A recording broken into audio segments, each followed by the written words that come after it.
Magandang araw po sa inyong lahat mga ka-idol. Sana po ay nasa mabuting kalagayan po tayo ngayon na oras na po na ito mga ka-idol. Kumusta naman po ang lahat? Dito po tayo sa update mga ka-idol sa former President Rodrigo Roa Duterte mga ka-idol. Doon po sa International Criminal Court mga ka-idol sa ICC. So yung update mga ka-idol tungkol po to sa desisyon sa pag-appeal ng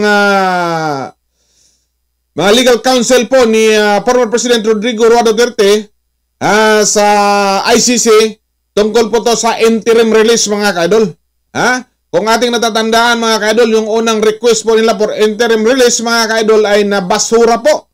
At nag-file po sila nag-apila po sila doon sa ICC Chambers 1 para na makuha talaga nila, mag-grant na lang nila ang desisyon para sa interim release. So, para po sa lahat na nagmamahal po ni former President Rodrigo Roa Duterte, o sa lahat po ng mga Duterte's diehard supporter mga ka-idol. So, ngayong darating na 28, ngayong November, so, i-live stream po ang desisyon ng ICC. So ipakita po nila sa kanilang official website mga ka-idol. So panoorin po natin mga ka-idol kung may panahon tayo na gusto nating malaman sa live kung ano ang maging hatol po sa ICC mga ka-idol.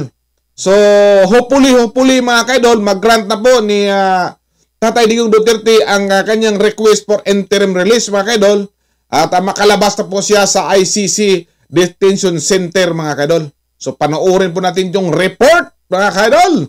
Ila-livestream ng International Criminal Court o ICC sa kanilang website, Facebook at YouTube account ang magiging hatol sa apelang interim release ni dating Pangulong Rodrigo Roa Duterte. Sa official website ng ICC, sinabi nitong isasagawa ang anunsyo sa isang open court sa darating na November 28 ng 10:30 AM, oras sa the Netherlands. Dedesisyonan ng Appeals Chamber ang urgent request for interim release at renewed request for interim release ng kampo ng dating Pangulo. Noong September 26, nireject ng Pre-Trial Chamber 1 ang naging apela ng kampo ni dating Pangulong Duterte na pansamantalang kalayaan. Humaharap si Duterte sa kasong crimes against humanity dahil sa umano'y mga paglabag sa kanyang war on drugs campaign.